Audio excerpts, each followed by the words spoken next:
విఘ్నాలు తొలగాలని వినాయకుడిని పూజిస్తారు. బంగారం కొనాలంటే పెద్ద విఘ్నం అధిక తరుగే. మీ లలిత జ్యువెలరీలో తక్కువ తరుగు. బంగారు నగలు తరుగులో 1% తగ్గింపు. వజ్రాభరణాలు క్యారెట్ కు 5,000 తగ్గింపు. ఒక పార్టీ వాళ్ళు అంటున్నారు మిమ్మల్ని సంకిలం చెరువు పైన నిర్మించిన ఎడ్యుకేషనల్ ఇన్స్టిట్యూట్స్ ఎంఐఎం కి సంబంధించి కూల్ చేసే దమ్ముందా అని మిమ్మల్ని ప్రశ్నిస్తున్నారు. మరొకరు అంటారు నాది తప్పు ఉంటే నేను అక్రమంగా కడితే వచ్చి కూల్ చేయండి అని ఇంకోరు చెప్తున్నారు. అసలు మీకు ఏం ప్రెషర్ అనిపించట్లేదా సార్? ఈ పొలిటికల్ అఫిలియేషన్ ఏ విధంగా డ్రైవ్ చేస్తుందండి? దానికి పొలిటికల్ ఎవరికి వాళ్ళు మీకు దమ్ముందా, మీకు ఇది ఉందా అది ఉందా అనే దానికి నేను రియాక్ట్ కాదలుచుకోలేదు. అవన్నీ కూడా ఎవరికి వాళ్ళు వాళ్ళ పొలిటికల్ వాళ్ళ కంపల్షన్సో లేకపోతే వాళ్ళ ఇంట్రెస్ట్ని డ్రైవ్ చేసుకోవడానికి చేసేటటువంటి వాటికి I don't need to react ఎవరికి కూడా. సో మాకు అక్కడ చేసేటప్పుడు ఒక పద్ధతి క్రమం బట్టి పోతాము. సో డెఫినెట్గా ఎఫ్టీఎల్లో ఒక ఎడ్యుకేషన్ ఇన్స్టిట్యూషనో లేకపోతే ఇది వచ్చినప్పుడు దాన్ని 100% దాని మీద యాక్ట్ చేయాల్సి వస్తుంది.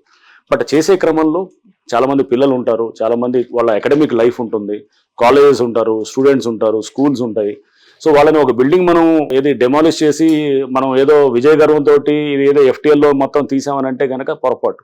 ఆ ఎఫ్టీఎల్లో చెరువును పరిరక్షణ అందింపడటం పిల్లల అకాడమిక్ లైఫ్ని కూడా మనం జాగ్రత్తగా చూసుకోవాల్సిన అవసరం ఉంటుంది. అలానే వదిలేసేది కాదు, మనం ఒక టైం ఫ్రేమ్ ఇవ్వాలి. ఇచ్చేసి వాళ్ళకు ఒక 6 months అకాడమిక్ ఇయర్ అయిపోగానే డెఫినెట్గా అప్పుడు దిల్ బి లైబుల్ ఫర్ ఇది వెకేట్ చేసేటట్టు కూడా ఉండాలి. సో హైడ్రా కూడా హ్యూమానిటేరియన్ గ్రౌండ్స్ ఉన్నాయి, ఆ కోవలోకి వర్తిస్తుంది చూస్తుంది అంటారు. హైడ్రా అనేది ఫైనల్ గా మనుషులతోటి నిండి ఉంటుందండి. హైడ్రా అనేది ఒక మాన్స్టర్ ఏం కాదు, సో మనుషులతోటే ఉంటుంది.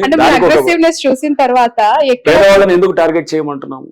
చిన్న చిన్న ఎప్పటి నుంచి వచ్చిన వాళ్ళు ఎందుకు టార్గెట్ చేయమంటున్నాము?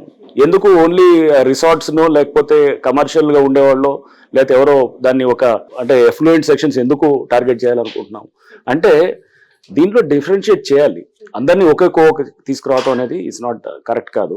గవర్నమెంట్ కూడా ఆ విధంగానే ఇంటెంట్ తోటే ఉంది. అండ్ నేను కూడా ఆ విధంగా పనిచేస్తానని నన్ను ఇక్కడికి తీసుకొచ్చినట్టు అంటే ఎప్పుడు ఒక పాలసీ అనేది ఉన్నప్పుడు దానికి 2 వైపులా కూడా మనం జాగ్రత్తగా ఆలోచన చేయాలి. అండ్ ఇది సామాన్యులకి లేకపోతే పేదవాళ్ళకి ఇబ్బందికరమైన పాలసీని తీసుకొచ్చి మనం చేయటం అనేది కాదు. ఈ సిస్టమ్ని మ్యానిపులేట్ చేస్తున్న వాళ్ళ మీద మనం డెఫినెట్గా మనం హార్ష్గా యాక్ట్ చేయాలి. సార్ ఈ ఎంటైర్ ప్రాసెస్ లో ఈ హైడ్రాకి సంబంధించి ఒక పొలిటికల్ కౌంటర్ సార్, దీనికి మీరే చాలా గట్టిగా సమాధానం చెప్తారా లేదంటే కౌంటర్ ఇస్తారా అని నేను ఈ క్వశ్చన్ అడుగుతున్నాను. ఎవరో కాల్చాలనుకున్న గన్ను రంగనాథ్ గారి భుజం పైన పెట్టి కాలుస్తున్నారు అని చెప్పి మాట్లాడే వాళ్ళకి మీరు ఇచ్చే సమాధానం? వచ్చే టైమే చెప్తుంది ఇవన్నీ కూడా. అది నా భుజం మీద నుంచి పెట్టి కాలుస్తున్నారా లేదా లేకపోతే అసలు పబ్లిక్ గుడ్ కోసం చేస్తున్నారా మీకే అర్థమవుతుంది.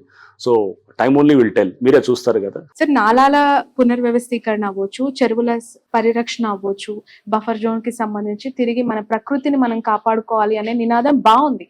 కానీ ఆల్రెడీ ఒక చరిత్రలో కనుమరుగైపోయిన చెరువులకి తిరిగి పునర్వైభవం వస్తుందా హైడ్రా ద్వారా అంటే? ఎందుకంటే అసలు అక్కడ చెరువు ఉందా నాలా ఉందా తెలుసుకోలేని అనేక స్ట్రక్చర్స్ ప్రస్తుతం హైదరాబాద్ లో కనిపిస్తూ ఉన్నాయి.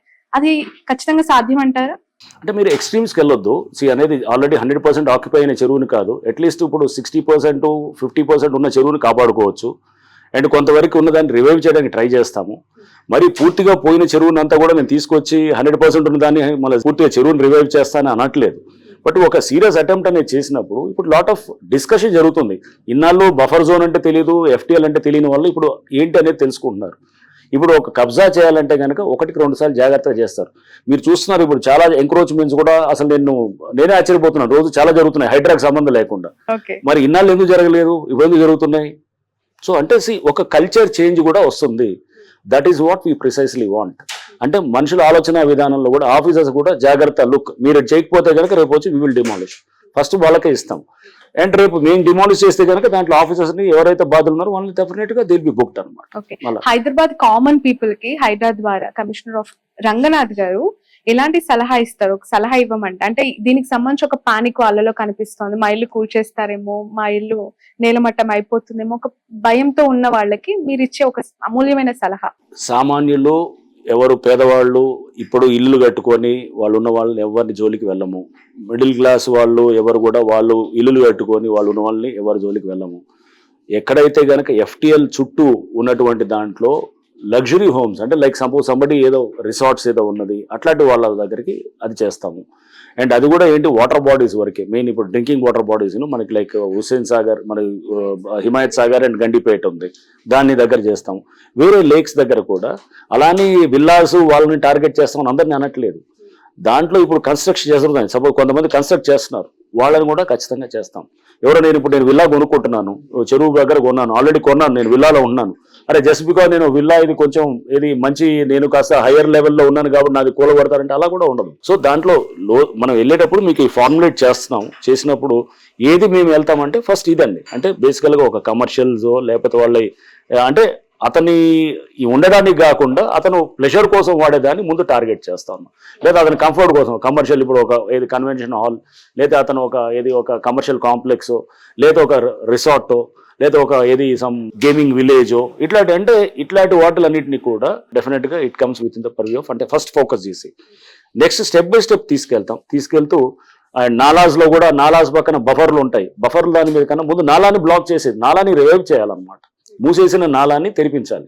అది తెరిపించాలన్నప్పుడు దాంట్లో అన్నింటినీ మనం చేస్తే కనుక మొత్తం మనం ఒకేసారి అన్ని ఫ్రంట్స్ ఓపెన్ చేయకూడదు. సో మెల్లిగా స్టెప్ బై స్టెప్ వెళ్ళి దాన్ని గ్రాడ్యువల్గా ఆ ప్రాబ్లమ్ని లీస్ట్ పబ్లిక్ రెసిస్టెన్స్ తోటి మాక్సిమం పబ్లిక్ గుడ్ చేయగలిగితే కనుక then that is what we wanted. Right sir, Janwada farm houses కి సంబంధించి చాలా పెద్ద ఎత్తున చర్చ జరుగుతోంది. What is your stand on that? ఏం గుర్తించారు, అక్కడ ఏం జరిగింది అనుకుంటున్నారు? జన్వాడ ఫార్మ్ హౌస్ అనే దాని గురించి చూస్తే కనుక అది మోర్ ఆఫ్ 111 జీవోలో ఉన్నటువంటి ఇదిగా మేము చూస్తున్నాము. సో 111 జీవో అనేది మా స్కోప్ లో లేదు. నెంబర్ 1, మీరు ఎంటర్ అవ్వరా అక్కడికి? 111 జీవోలో మేము ఎంటర్ అవ్వము, మేము రాము. 111 జీవోలో అంటే చాలా ఉన్నాయి, హండ్రెడ్స్ ఆఫ్ వేల స్ట్రక్చర్స్ ఉన్నాయి, ఇది ఒకటే ప్రత్యేకంగా ఎందుకు వెళ్తాం? నాలా ఉంది అనుకోండి, ఫర్ ఎగ్జాంపుల్ నాలా నియర్ టు ద లేక్ అని చెప్పి కూడా FTL బఫర్ హౌస్ ఖచ్చితంగా చేసేవాళ్ళు, అది లేదు, అది 111 జీవోలో ఉంది. బట్ రేపు అక్కడ 111 జీవోలో చాలా స్ట్రక్చర్స్ రిమూవ్ చేస్తున్నప్పుడు దాంట్లో జన్వాడ ఫార్మ్ హౌస్ ఉంది, హైడ్రాన్ హెల్ప్ అడిగితే ఖచ్చితంగా చేస్తాం. సపోజ్ అక్కడ 100 స్ట్రక్చర్స్ తీస్తున్నాం, మొత్తం ఏరియాలు అంతా కూడా తీస్తున్నప్పుడు దాంట్లో దిస్ ఈజ్ ఆల్సో వన్ అంటే నేను హెల్ప్ చేస్తాను, డెఫినెట్ చేస్తాం. బట్ ఇండివిజువల్గా ఒకళ్ళని మనం పొలిటికల్గా చేసేది అట్లా ఆలోచన హైడ్రా చేయదు. అండ్ ఆ విధంగా దాన్ని మీరు అంటున్నారు కదా ఇందాక ఏదో భుజం మీద పెట్టి కాల్చేదానికి హైడ్రా అనే దానికి అది ఆ ఇన్స్టిట్యూషన్ కానే కాదు. ఓకే, ఎక్కువగా వినిపిస్తుంది లైక్ పల్లా రాజేశ్వర్ గారు, మల్లారెడ్డి గారి కాలేజెస్ కి సంబంధించి కావచ్చు, లేదంటే ఇతర ప్రతిపక్ష పార్టీలకు సంబంధించిన నేతలవే ఎక్కువగా టార్గెట్ అయినట్టు కనిపిస్తుంది. హైడ్రా నిష్పక్షపాతంగా పనిచేయట్లేదు అనే ఆరోపణ. మీకు ఇన్నాళ్ళు మొన్న నేను రిలీజ్ చేశాము ఎవరెవరు డిమాలిష్ చేశామనేది. దాంట్లో టీఆర్ఎస్ వాళ్ళు ఎంతమంది ఉన్నారు చూస్తే ఒకళ్ళు ఉండొచ్చు, బహుశా భాస్కర్ రావు గారితో ఎవరిదో ఉన్నట్టుంది. ఆయన కూడా is not a core politician కాదు. సో టీఆర్ఎస్ వాళ్ళు ఎవరు లేరు, అంటే మీరు అన్నట్టు బీఆర్ఎస్ వాళ్ళది చేశారనేది. సో అది ఫస్ట్ ఆఫ్ ఆల్ అప్రహెన్షన్, ఆరోపణలు, అది నేను అప్రహెన్షన్ రియాక్ట్ కాకూడదు. సో ఇది నెంబర్ 2 ఇస్ కొంతమంది ఎంఐఎం వాళ్ళది ఎస్ వి డిమాలిష్, అండ్ దాంట్లో బీజేపీ వాళ్ళు కూడా ఉన్నారు, కాంగ్రెస్ వాళ్ళు కూడా ఉన్నారు, కాంగ్రెస్ వాళ్ళే కూడా చేసినప్పుడు న్యాచురల్గా అన్ని పార్టీలు ఉన్నప్పుడు ఇక మరి ఈ ఆరోపణ ఎందుకు వస్తుంది? ఇది అన్ని పొలిటికల్గా ఎక్కడో అలిగేషన్ చేసేదానికి రేపు అందుకో ఎన్ని వర్క్ తోటి మనకు చూపించేటటువంటి ఉంటాయి. వెళ్ళే కొద్దీ మీరు నెక్స్ట్ 1 month 2 months 3 months మీరు చూసినప్పుడు దాంట్లో అప్పుడు ఎక్కువ టీఆర్ఎస్ వాళ్ళే డిమాలిష్ అయినాయా లేదా ఎవరు డిమాలిష్ అయినాయి, అసలు పార్టీలకు సంబంధించిన డిమాలిష్ అవుతున్నారా, ఇవన్నీ కూడా నాకు అర్థం అవుతాయి. ఫైనల్ గా ఒక క్వశ్చన్ సార్, హైడ్రాక్ అసలు చట్టబద్ధత అనేది లేదు, కేబినెట్ లో అప్రూవల్ లేదు, దీనికి ఒక చట్టం అనేది కాదు, ఇది జస్ట్ ఒక జివో తీసుకొని వచ్చేస్తున్నారు, అక్కడ నోటీస్ వచ్చేసింది కట్టేశారని చెప్పి కూల్ చేస్తున్నారు. అథెంటికేషన్ ఏంటి అసలు? కోర్టు కూడా ఒకవేళ మిమ్మల్ని ప్రశ్నిస్తే మీ సమాధానం ఎలా ఉండొచ్చు? హైడ్రా అనేది ఒక జియో ద్వారా కాన్స్టిట్యూట్ అయింది. జియో అనేది ఒక గవర్నమెంట్ ఆర్డర్ ఉంటుంది, 99 జియో ఉంది, dated 19th July last month తో వచ్చింది. సో ఇది జియో కాన్స్టిట్యూట్ చేయడానికి ఏంటి, ఆర్టికల్ 162 అని ఉంటుంది రాజ్యాంగంలో. ఆర్టికల్ 162 ఏం చెప్తుందంటే the executive power of the state extends to all the subjects to which the legislative power of the state extends to అనమాట. అంటే చట్టాన్ని చేసేటటువంటి అధికారం ఎక్కడ దాకా ఉంటుందో అన్నిటికీ కూడా ఎగ్జిక్యూటివ్ పవర్, అంటే ఎగ్జిక్యూటివ్ ఏది ఇట్లా ఒక గవర్నమెంట్ ఆర్డర్ ద్వారా చేసేదానికి కూడా అవకాశం ఉంటుంది. అండ్ దీనికి గవర్నమెంట్ ఆర్డర్ ద్వారా, ఎగ్జిక్యూటివ్ రిజల్యూషన్ ద్వారా, అంటే ఎగ్జిక్యూటివ్ ఆర్డర్ ద్వారా చాలా సంస్థలు ఫ్లోట్ అయినాయి ఇంతకుముందు. ఇక్కడ మన దగ్గర చూస్తే విజిలెన్స్ ఎన్ఫోర్స్మెంట్ డిపార్ట్మెంట్ ఉండొచ్చు, ఏసీబీ ఉండొచ్చు, లేకపోతే కేంద్రంలో చూస్తే ప్లానింగ్ కమిషన్, ఒకప్పుడు మొత్తం ప్లానింగ్ కమిషన్ ఉండొచ్చు, లా కమిషన్ ఉండొచ్చు, ఎన్నో కమిషన్స్ కూడా ఎగ్జిక్యూటివ్ ఆర్డర్ ద్వారా ఫామ్ అయినాయి అనమాట. సో అందుకోసము దీనికి ఓన్లీ చట్టం చేస్తేనే ఇది అనేది కాదు, బట్ డెఫినెట్ గా దీనికి కొన్ని ఎక్కడెక్కడైతే కొన్ని చిన్న లూప్ హోల్స్ ఉన్నాయో దానికి కూడా చట్టబద్ధత తీసుకురావడానికి ఇండిపెండెంట్ బాడీ అంటారా sir? Independent department, independent department. దీనికి బడ్జెటింగ్ సెపరేట్ చేశారు, దీనికి గవర్నింగ్ కౌన్సిల్ కి చైర్మన్ సీఎం గారు ఉంటారు, దీని మినిస్టర్స్ కూడా దాంట్లో మెంబర్స్ ఉన్నారు, అండ్ దానికి కమిషనర్ గా నేను ఉన్నాను. సో ఇవన్నీ దీనికి ఒక జియో ద్వారా వచ్చింది అనేది చట్టం పరిధిలో రాదు అని అంటే పొరపాటు. అది GO is also legally valid ఇదనమాట, ఒక అంటే లీగల్ గా ఫార్ములేట్ అయినటువంటిది అనమాట.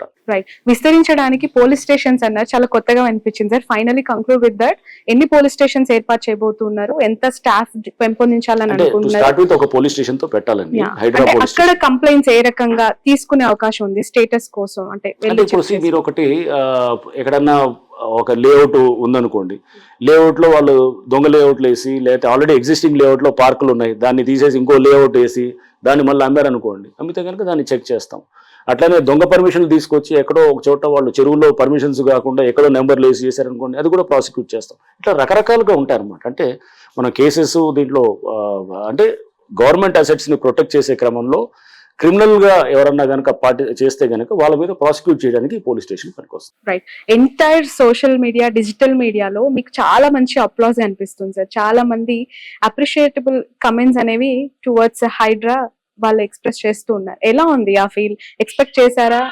ఎందుకు అంటే విమర్శించే వాళ్ళు అక్కడ స్ట్రక్చర్ కోల్పోయిన వాళ్ళు అయి ఉంటారు, కానీ రాష్ట్ర వ్యాప్తంగా కూడా ఇలాంటి పనులు చేయాలని కోరుకుంటున్న వాళ్ళు కూడా ఉన్నారు. ఎలా చూస్తున్నారు? నేను ఏది అప్లాస్ కోసం, క్రిటిసిజం కోసం నేను ఎప్పుడు పనిచేయను. అక్కడ మేము నాకు మ్యాండేట్ గవర్నమెంట్ ఇచ్చింది. నేను మొదటి రోజు కూడా ప్రెస్ మీట్ పెట్టినప్పుడు కూడా చెప్పాను, ఒక మ్యాండేట్ ఉన్నప్పుడు రకరకాల మంది రకరకాల మాటలు చెప్తారు, కానీ నీ ఆబ్జెక్టివ్ ఇచ్చింది గవర్నమెంట్, నాకు స్పష్టంగా ఒక జీవో రూపంలో ఇచ్చింది. ఆ మ్యాండేట్ కోసం పనిచేసేటప్పుడు దాన్ని మెచ్చుకునే వాళ్ళు ఉంటారు, క్రిటిసైజ్ చేసే వాళ్ళు ఉంటారు, అవన్నింటినీ అతీతంగా పనిచేస్తుంటాం. సోషల్ మీడియాలో అప్లాజ్ వస్తే గుడ్, క్రిటిసిజం వస్తే కూడా ఓకే గుడ్, దాని నుంచి కరెక్ట్ చేసుకుంటాం, కరెక్ట్ చేసుకుని మళ్ళీ పోతుంటాం.